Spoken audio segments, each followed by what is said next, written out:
तो hello class, how you. तो ninth के वीडियो डालने के बाद अब हम आए हैं क्लास 10th का पहला लेक्चर स्टार्ट करेंगे। फिजिक्स का चैप्टर है हमारा रिफ्लेक्शन ऑफ लाइट। तो रिफ्लेक्शन ऑफ लाइट चैप्टर से स्टार्ट करेंगे। We will begin from here and कौन कौन से टॉपिक्स हम डिस्कस करेंगे आज के लेक्चर में और कौन से इसके बाद में। तो students, myself Ravi Anant from Rahi Academy, Delhi.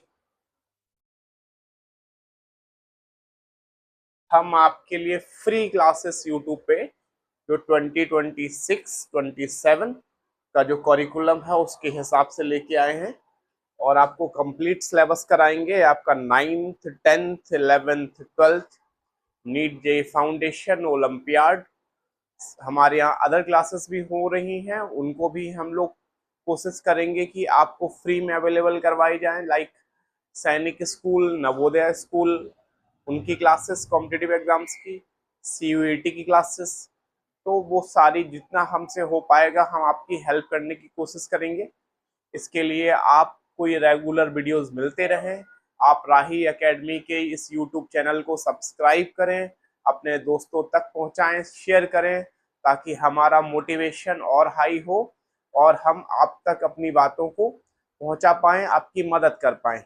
Apart from this, अगर आपको कोई हेल्प चाहिए regarding study material, your study schedules etcetera, you can directly contact to the Rahi Academy. You can also WhatsApp us on the number 8800467211। Okay, ये राही academy का number है, आप इस पे भी हमें कांटेक्ट कर सकते हैं। तो अपने दोस्तों को जरूर शेयर करना है और चैनल को जरूर सब्सक्राइब करना है। तो subscribe now and let's go.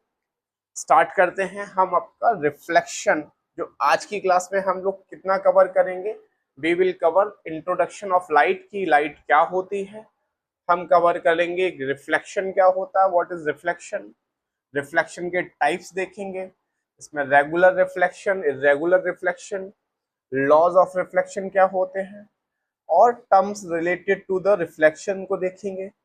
Plane mirror, spherical mirror, spherical complete नहीं, सिर्फ कॉनकेव मिरर आज कवर करेंगे, कॉन्वेक्स नेक्स्ट में ले चलेंगे क्योंकि वीडियो बहुत लंबा हो जाएगा और फिर आप उससे बोर हो जाएंगे। तो स्फेरिकल मिरर में कॉनकेव कवर करेंगे और रे डायग्राम कोशिश करेंगे कि रे डायग्राम हम देख पाए कि कॉनकेव मिरर के रे डायग्राम कैसे बनते हैं। और 3 क्लासेस में ओवरऑल इसका जो थ्योरी पार्ट है वो हम कवर कर लेंगे। उसके बाद आपका न्यूमेरिकल वाला सेक्शन रह जाएगा। फिर न्यूमेरिकल वाले सेक्शन को अगर हम देखें तो 2 क्लासेस में न्यूमेरिकल हो जाएगा। With in 5 classes your complete chapter जो रिफ्लेक्शन ऑफ लाइट है ये पूरी तरह से फिनिश हो जाएगा। आपको कोई इशू नहीं आएगा। बोर्ड के फिर हम जो टेस्ट सीरीज कंडक्ट करेंगे या जो क्वेश्चंस देंगे, approximately 80% questions directly will come from our class. तो इस बात की हम आपको गारंटी दे रहे हैं, तो आप इसको ध्यान से करेंगे। तो स्टार्ट करते हैं।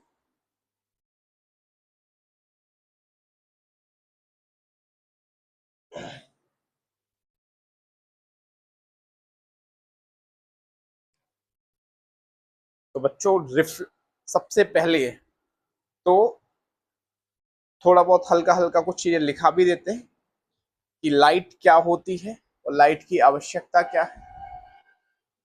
What is light? As we know, light जो है वो हमें चीजों को देखने में मदद करती है। लाइट एक एनर्जी है जिससे हम चीजों को देख पाते हैं, अदरवाइज नहीं देख सकते। और लाइट जब ऑब्जेक्ट्स पे पड़ती है तो उनके रिफ्लेक्शन की वजह से हमें चीजें दिखाई पड़ती हैं। तो अगर आपने एक हेडिंग डाला है लाइट, तो लाइट पे थोड़ा सा लिख लेंगे, light is a form of energy. Light is a form of energy which makes us able to see the things or visualize the things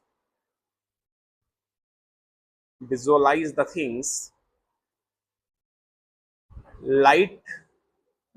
Light have components of particles as well as waves. तो light दो तरीके से behave करती है, एक particle की तरह है, particle, and second waves, wave, wave, दो चीजें। एंड ये सीधी लाइन में, in the rectilinear path, Sidhi line में लाइट ट्रेवल करती है। लाइट को ट्रेवल करने के लिए कोई फिजिकल मीडियम नहीं चाहिए। जैसे साउंड वेव, अगर मैंने इसको ऐसे हिट किया तो sound is travelling through this board, तो इसको हिट करने पे साउंड वाइब्रेशंस के फॉर्म मैसेज आ रहा है, बट लाइट को इस मीडियम की आवश्यकता नहीं है। When I am speaking here, जब मैं बोल रहा हूं और आप तक ये साउंड पहुंच रहा है, तो उसके लिए एक मीडियम चाहिए। वो मीडियम क्या है?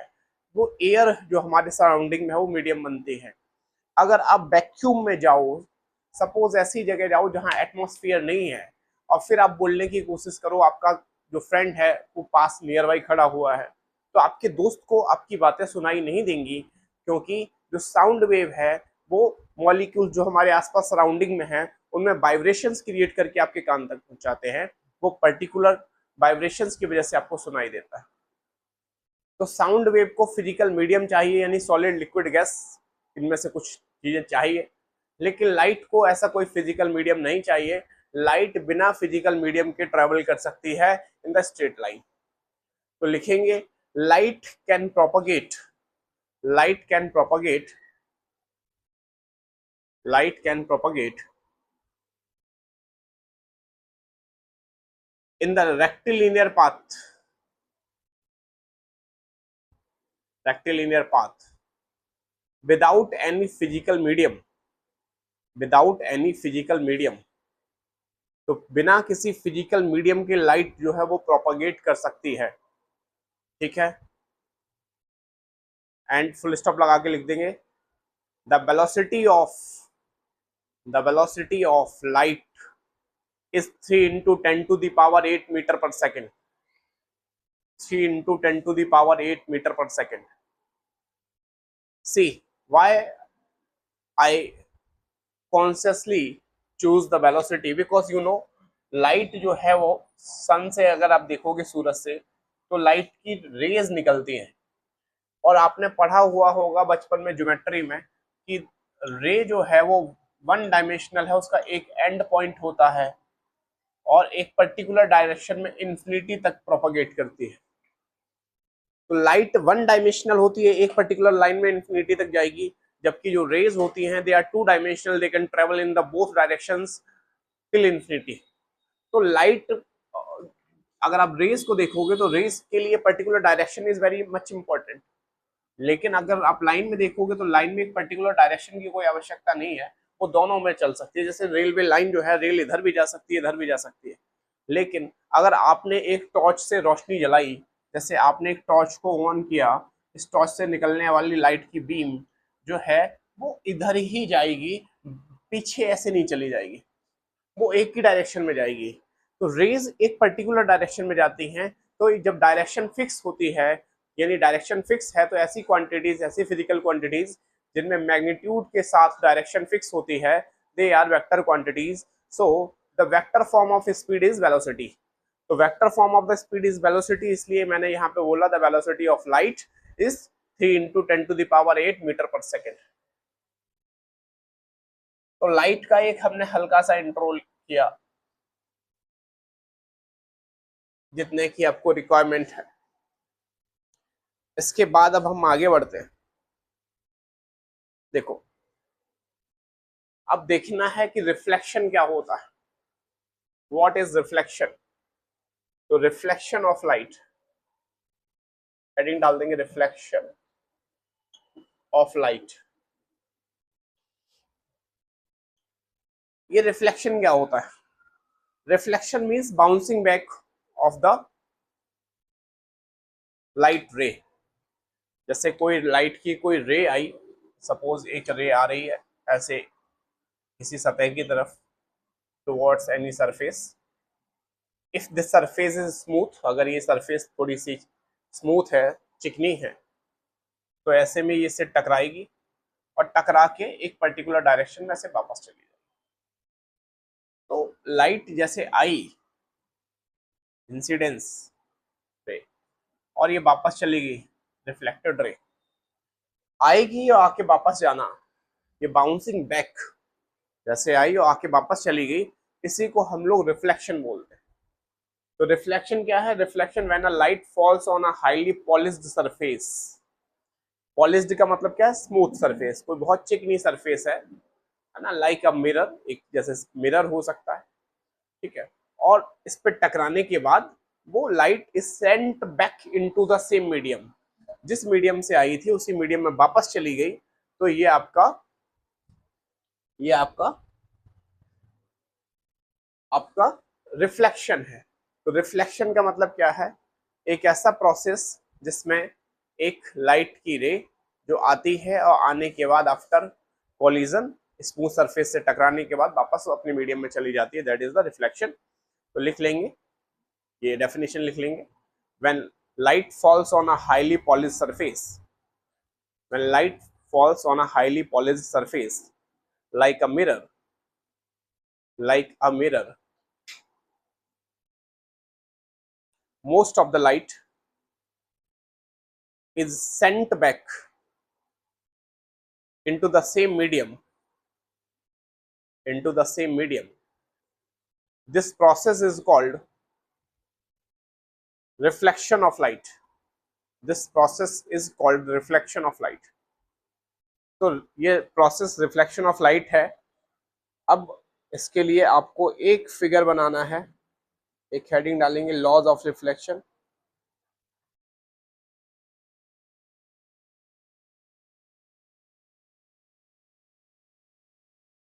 हेडिंग डाल देंगे लॉज ऑफ रिफ्लेक्शन। रिफ्लेक्शन के लिए क्या आवश्यक है, क्या जरूरी है?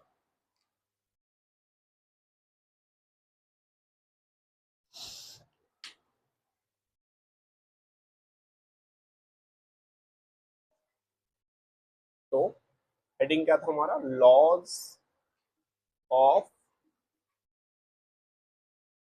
रिफ्लेक्शन। एक बात तो ये, पहले तो हमें ये समझ लेना कि रिफ्लेक्शन के टाइप क्या है, उसके बाद हमें ये समझ में आ जाएंगे laws.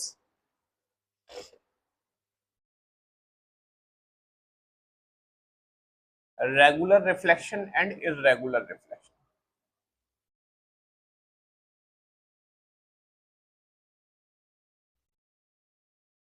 Regular and irregular reflection दो तरीके के होते हैं।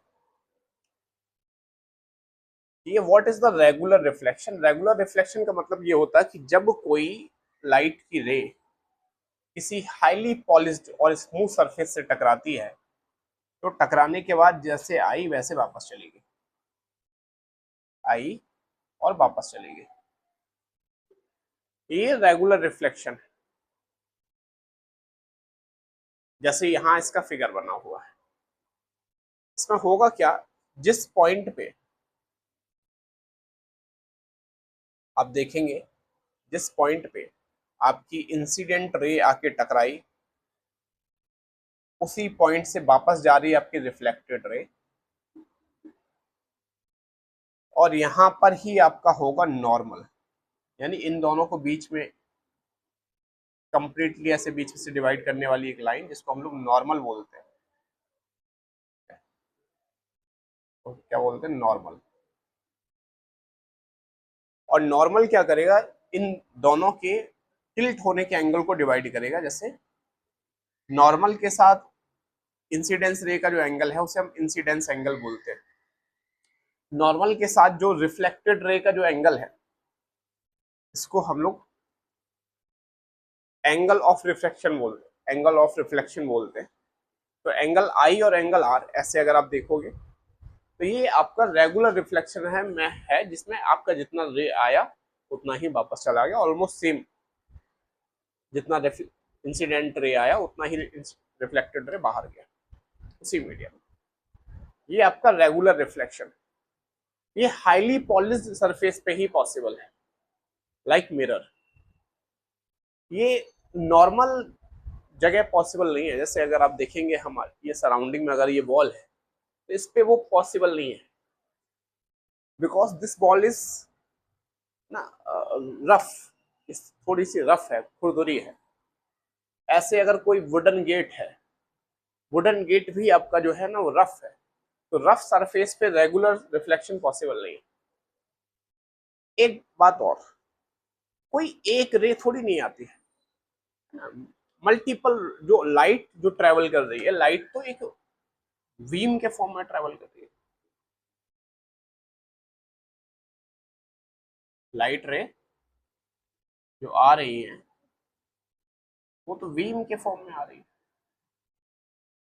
ऐसे एक पर्टिकुलर बीम आ रहा है, तो जब कोई बीम आएगा तो रिफ्लेक्ट होके वापस भी तो एक बीम ही जाएगा। तो यहाँ पे मैं एक पॉइंट बताना चाहता हूँ, इसको आप बना लेना।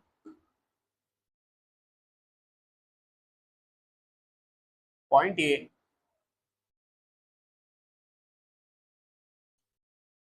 कि लाइट की जो रेज आ रही है, ओहो थोड़ा सा गलत हो गया,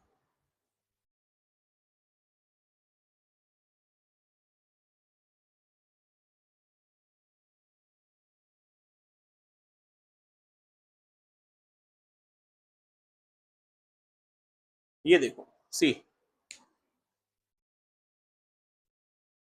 अगर देखिए incident ray 1 I1, incident ray second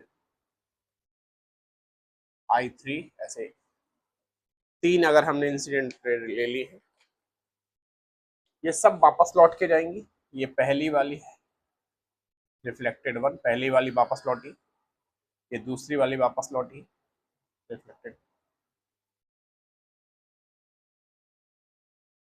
ये तीसरी वाली वापस लौटी। देखो जो भी रेज आ रही हैं वो आ रही हैं एक दूसरे के पैरेलल, और जब ये रिफ्लेक्ट हो जाएंगी तब भी एक दूसरे के पैरेलल रहेगी। और ये तभी पॉसिबल है जब इन सबका जो एंगल है, यानी इंसिडेंट एंगल इसका और रिफ्लेक्टेड एंगल इसका, इंसिडेंट एंगल इसका, रिफ्लेक्टेड एंगल इसका, इंसिडेंट एंगल ऑफ इसका, रिफ्लेक्टेड इसका, ये सारे एंगल जो है इंसिडेंट और रिफ्लेक्टेड एंगल अगर बराबर होंगे तभी जाके ये रेस पैरेलल रह पाएगी। क्या ये बात समझ पा रहे हैं? यानी सारी की सारी इंसिडेंट रेज एंड सारी की सारी रिफ्लेक्टेड रेज और ऑल आर पैरेलल। ठीक है, ये कभी भी एक दूसरे को नहीं काटेंगे और ये भी कभी एक दूसरे को नहीं काटेंगे, क्योंकि इनके एंगल्स जो है वो बराबर है। ठीक है, तो एक बात हमें ये समझ में आया, लॉ ऑफ रिफ्लेक्शन में हमने ये देखा कि पहला कि रिफ्लेक्शन के लिए जरूरी है, रेगुलर रिफ्लेक्शन के लिए क्या जरूरी है कि इंसिडेंट रे हो, रिफ्लेक्टेड रे हो, नॉर्मल हो, और ये तीनों एक ही पॉइंट पे काट दो। ठीक है, दूसरा क्या, ये angle incident angle and reflected angle दोनों बराबर होने चाहिए, एंगल आई बराबर होना चाहिए एंगल आर के। ठीक है, तो एंगल आई एंगल आर के बराबर होगा तभी जाके ये आपका रिफ्लेक्शन पॉसिबल है। Is it clear? तो यहां दिया है the angle of incident is equal to the angle of reflection.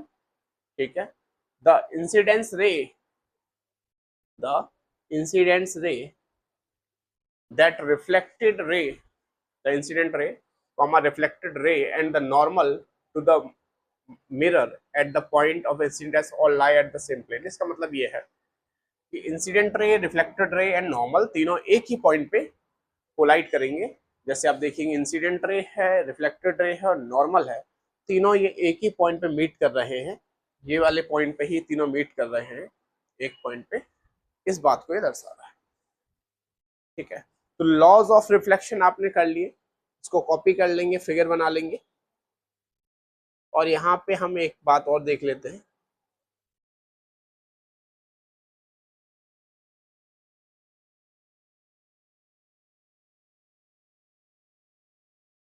जो ये रिफ्लेक्शन है जिसको मैंने बोला जैसे ये पैरेलल आए और चले गए, ये आपका रेगुलर रिफ्लेक्शन है। जैसे जितनी रेज आई उतनी रेज वापस चली गई और इन सबके एंगल बराबर है, ये रेगुलर रिफ्लेक्शन। लेकिन due to regular reflection we are not able to see the things. ये रेगुलर रिफ्लेक्शन नहीं है जिसकी वजह से हमें चीजें दिखाई दे रही हैं, it is the irregular reflection जिसकी वजह से हमें चीजें दिखाई देती है। तो ये रेगुलर रिफ्लेक्शन और रेगुलर रिफ्लेक्शन में अंतर क्या है? अब जरा इरेगुलर रिफ्लेक्शन को हम देख लेते हैं।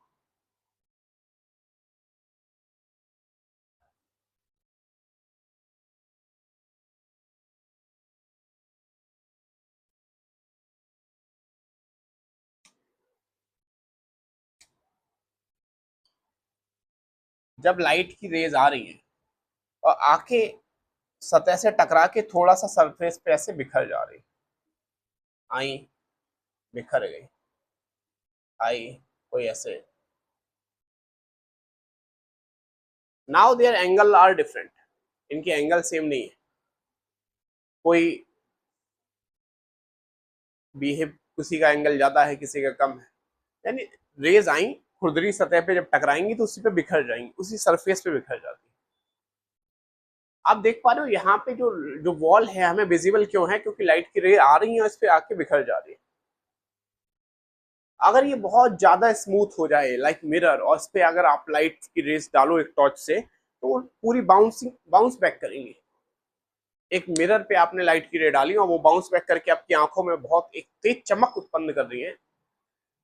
They are creating a high sign, और ऐसे में आपको वो चीजें दिखाई नहीं देंगी, आपको वो पीछे का जो मिरर है वो दिखाई नहीं देगा, आपको वो लाइट की रेस की वजह से कुछ दिखाई नहीं देगा।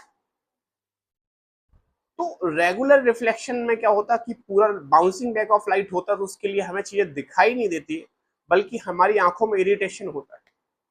लेकिन इरेगुलर रिफ्लेक्शन जो है उसकी वजह से वो जो लाइट की जो रेज आई हैं they are spreading over the surface, वो सरफेस के ऊपर फैल जा रही हैं, और सरफेस के ऊपर फैल जाने की वजह से वो सरफेस हमारे लिए दृश्य हो जाती है, यानी कि विजिबल हो जाती है।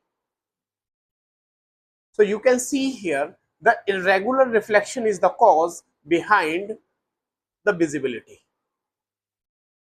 तो हम चीजों को देख पा रहे हैं उसके पीछे कौन सा है रिफ्लेक्शन है, रेगुलर या irregular. The reason is irregular reflection, और इरेगुलर रिफ्लेक्शन में जो एंगल्स होते हैं वो सेम नहीं होते।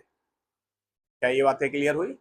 तो इरेगुलर रिफ्लेक्शन में आप देख सकते हो, हाँ incident rays are parallel but reflected rays are not parallel, ये ध्यान देना।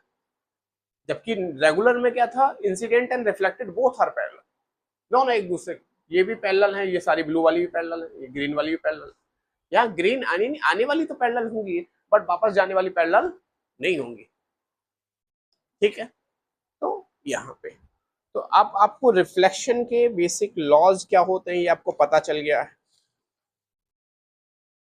आगे बढ़ते हैं।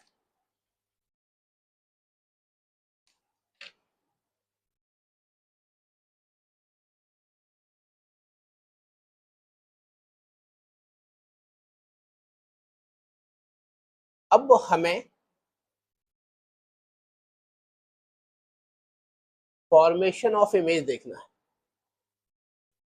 क्या देखना है? Formation of image.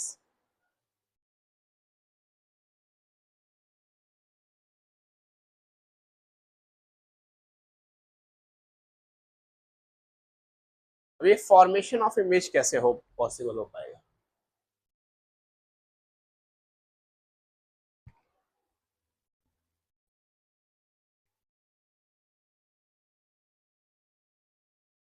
सी, दो तरह की इमेज हम देखेंगे, एक वर्चुअल इमेज और एक रियल इमेज। डिफरेंस क्या है वर्चुअल इमेज और रियल इमेज में, मैं समझाने की कोशिश करता हूँ, एक डायग्राम भी दिखाऊंगा ताकि आपको थोड़ा सा क्लियर हो जाए। सी, यहां अगर आप देख पा रहे हो कि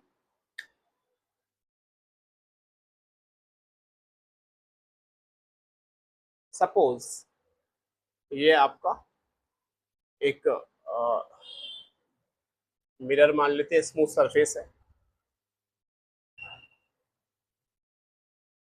ये रेज आ रही है ऑब्जेक्ट से, कोई ऑब्जेक्ट है मान लेते हैं, यहाँ आपका ऑब्जेक्ट है, और ये आके यहाँ एक प्लेट है,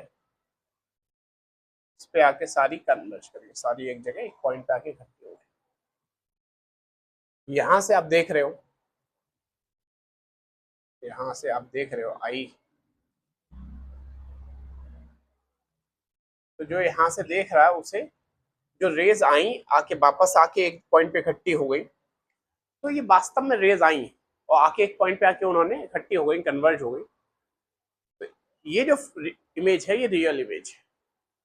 जैसे प्रोजेक्टर, सिनेमा हॉल में प्रोजेक्टर क्या होता है, प्रोजेक्टर से आने वाली जो रेज है वो पर्दे पे आके पड़ती है और हम सामने से बैठ के वो इमेज देखते हैं, ये रियल इमेज है। वर्चुअल इमेज क्या होता है? वर्चुअल इमेज,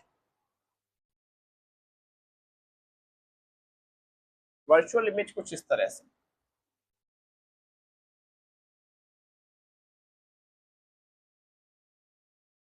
मानते हैं कोई ऑब्जेक्ट, इससे रेज आई और आके कन्वर्ज नहीं हुई,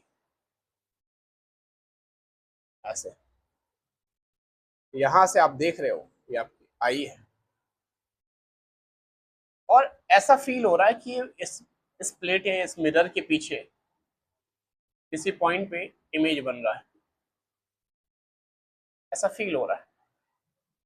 तो यहाँ पे हमें लग रहा है कि ऑब्जेक्ट का इमेज बन रहा है, ये यहाँ पे रेस तो यहाँ से इधर आ गई, डाइवर्ज हो गई, कन्वर्जेंस फील हो रहा है यहाँ पे इस पॉइंट पे, बट ये रियल नहीं है, रेस तो इधर चली गई, यहाँ तो फील हो रहा है वर्चुअल। तो इसको हम लोग बोलते हैं वर्चुअल इमेज, ठीक है। तो रियल और वर्चुअल में अंतर ये है, रियल में क्या होता है कि रेस कन्वर्ज होती है एक पॉइंट पे वास्तव में, उसको हम लोग रियल इमेज बोलते हैं, वर्चुअल में ऐसा नहीं होता। तो जैसे जो वर्चुअल दुनिया है जैसे टीवी की, ठीक है, तो उसमें अगर आप देखोगे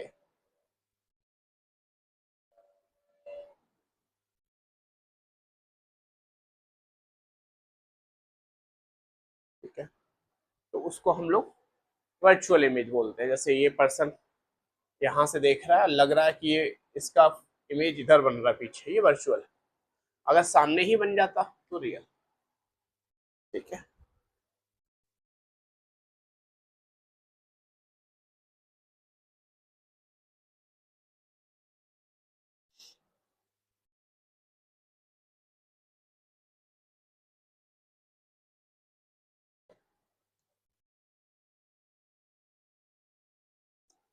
अब रियल इमेज और वर्चुअल इमेज, अगर एक पॉइंट में अगर आप लिखना चाहो तो लिख सकते हो, लिखो। If you want to write then you can write, give heading the difference between real image and virtual image. Real image and virtual image दोनों में क्या अंतर है लिखेंगे। The image which can be obtained, the image which can be obtained on the screen, on the screen is real image, is real image, is real image,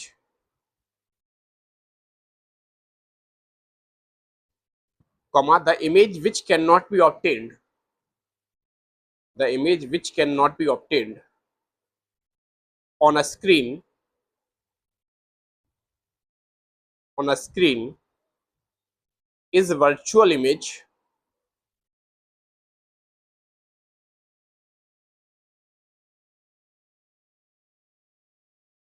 ठीक है,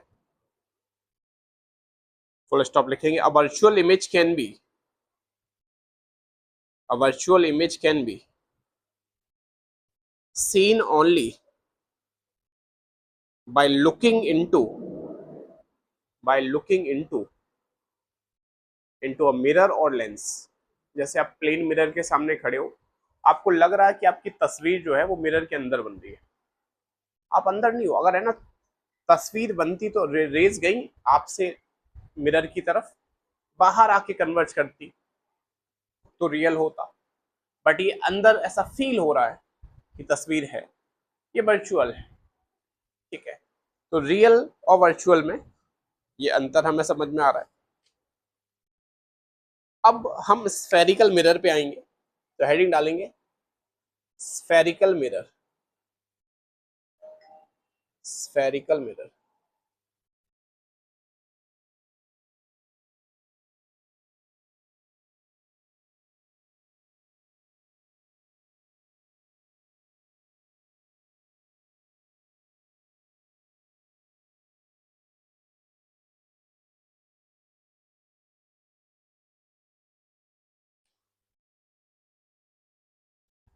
अब ये स्फेरिकल मिरर क्या होता है?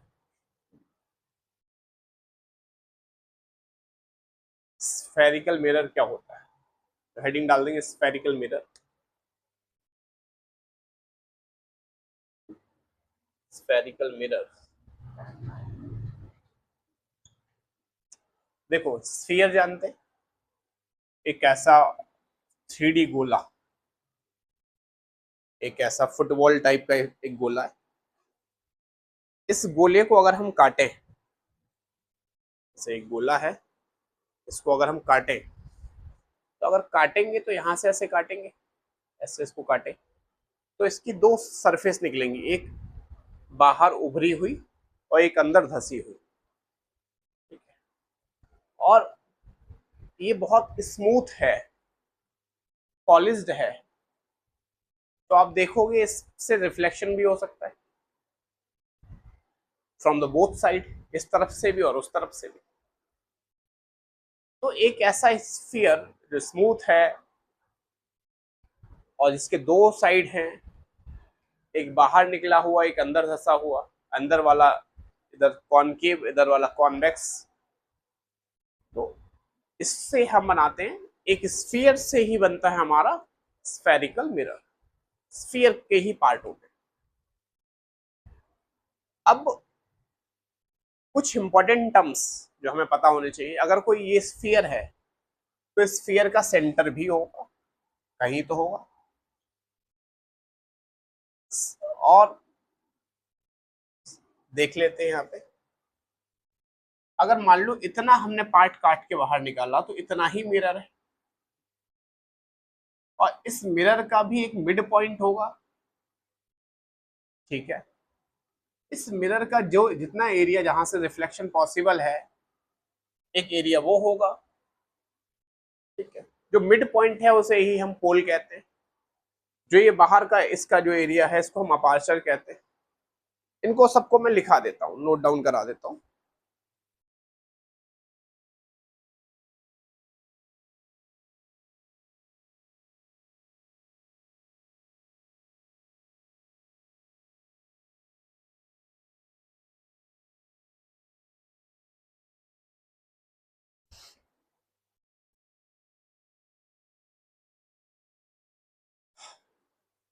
तो देखेंगे,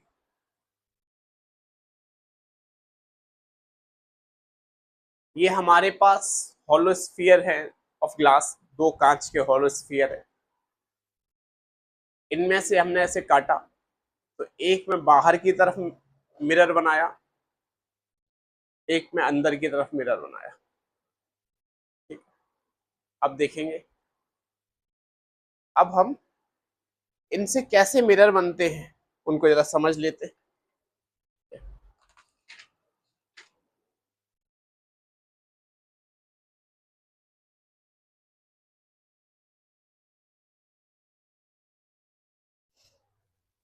एक मिनट,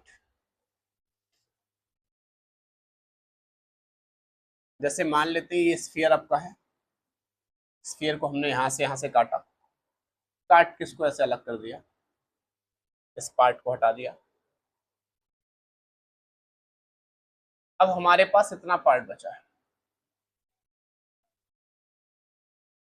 और एक तरफ हमने क्या किया, इसमें पॉलिशिंग कर दी जिससे ये ओपेक हो जाए। ट्रांसपेरेंट ना रहे, ताकि रेज से टकरा के बाउंस बैक कर पाए। ठीक है, अब दूसरी तरफ ये जो है ये स्मूथ सरफेस है। अब ये इसका जो मिड पॉइंट है इसको हम लोग पोल बोलते हैं। क्या बोलते हैं? पोल।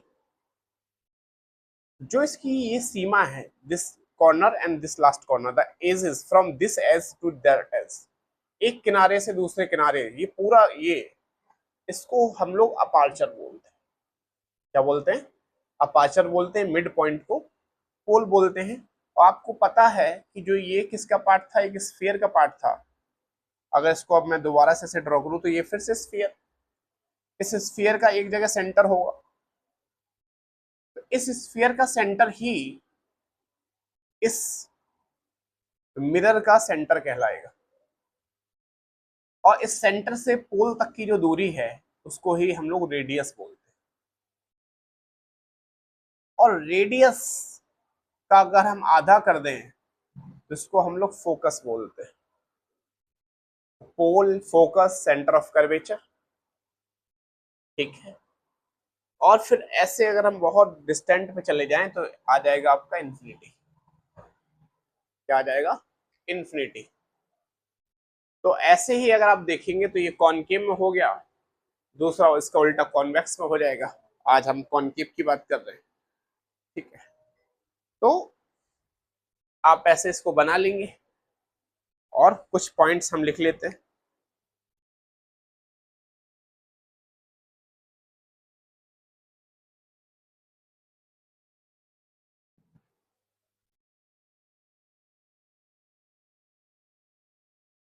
क्या क्या होता है, ये सेंटर ऑफ कर्वेचर क्या होता है, रेडियस ऑफ कर्वेचर क्या होता है, ये रेडियस क्या होती है। इस लाइन को जो पोल से जैसे इन्फिनिटी तक जो ये जा रही है, इसी को हम लोग प्रिंसिपल एक्सिस बोलते हैं। तो प्रिंसिपल एक्सिस क्या होती है? ठीक है, फिर फोकस क्या होता है, पोल क्या होता है, अपार्चर क्या होता है, इन सबको लिखेंगे। तो पहला एक हेडिंग डाल दो, centre of curvature. Centre of curvature लिखेंगे। The point in the centre, the point in the centre of the mirror that passes through the curve of the mirror and has the same tangent and curvature at that point. तो क्या लिखा? The point in the centre of the mirror, mirror के centre पे जो point है वहां से पास करने वाली लाइन है ना। ठीक है, वहां से पास करने वाली लाइन। ठीक है, और उस स्फीयर का सेंटर ही सेंटर ऑफ कर्वेचर। सेकंड लिखेंगे radius of curvature, radius of curvature. तो सेंटर और पोल के बीच का डिस्टेंस है, तो लिखेंगे the distance between pole and the centre of curvature, distance between pole and the centre of curvature is the radius of curvature, is the radius of curvature. Now principal axis, ये principal axis क्या है? तो लिखेंगे principal axis is the imaginary line, principal axis is the imaginary line passing through the optical center, the optical center of curvature, of curvature of any lens or a spherical mirror, or a spherical mirror. घबराहट होती रहती है कि कहीं ऐसा तो नहीं कि इमेज साउंड जाना बंद हो गया। ठीक है, ऑनलाइन में, बट अभी तो जा ही रहा है।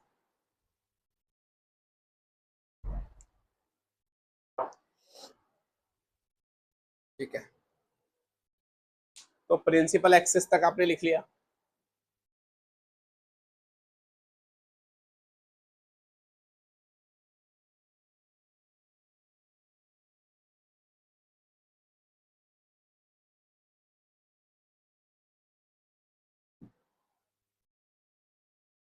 अब कुछ पॉइंट और रह गए, जैसे पोल, अपार्चर, फोकस।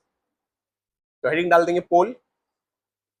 पोल क्या है? इस मिरर का मिड पॉइंट। तो लिख देंगे the mid point of the spherical mirror, the mid point of the spherical mirror is pole. Aperture क्या है? ये पूरा इलाका यहां से यहां तक का अपार्चर। लिखेंगे an aperture of a mirror, an aperture of a mirror, mirror और लेंस इज, चाहे मिरर हो या लेंस हो, दोनों का, lens is a point from which the reflection of light, the reflection of light actually happens, actually happens. It also gives size of the mirror, size of the mirror. तो ये mirror का size जहां जहां से reflection हो सकता है उसे हम अपार्चर कहते हैं। कुछ बच्चे बोर हो रहे होंगे कि भाई बड़ा लिखा रहे हैं, ऑनलाइन में ऐसे नहीं होना चाहिए। कभी कभी हमें लिखना चाहिए। होता क्या है कि अगर हम बहुत ज्यादा पैसिव लर्निंग करने लगेंगे, बैठे बैठे सिर्फ बोर होते रहेंगे। स्टूडेंट्स, एक बात मैं आपको बता दूं, खास तौर पे साइंस के बच्चे, क्योंकि आपको मनोहर कहानियां नहीं पढ़ाई जाएंगी, आपको तर्क पढ़ाए जाएंगे, आपको लॉजिक्स बताए जाएंगे धीरे धीरे। अभी आप उतने तार्किक नहीं हो, और ऐसे में क्या होता है, ये आपको बोर करेगी पढ़ाई, न्यूमेरिकल्स बोर करेंगे।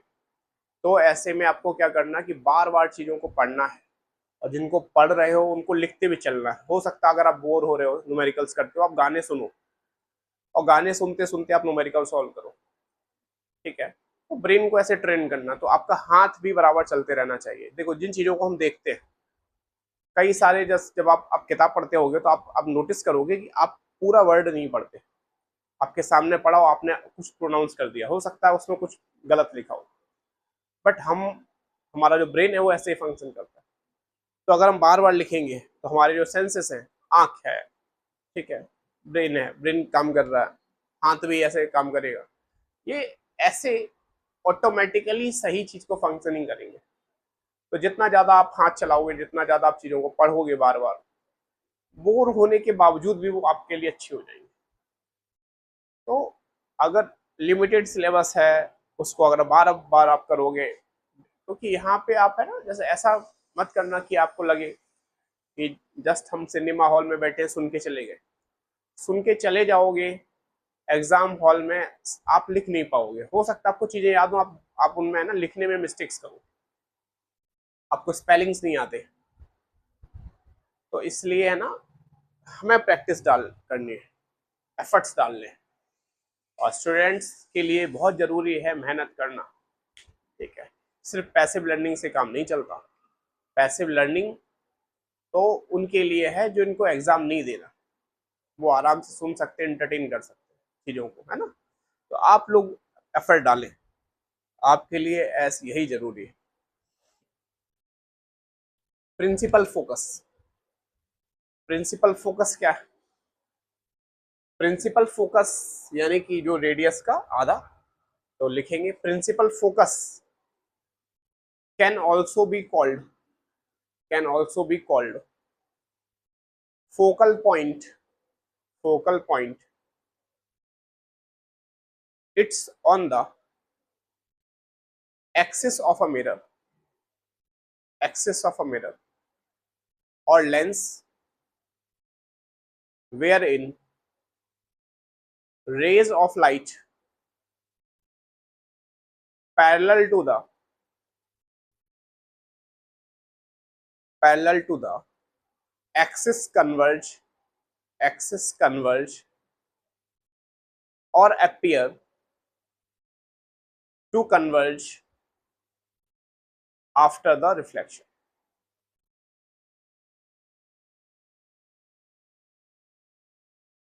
और लिख भी लेंगे F इक्वल्स टू R/2।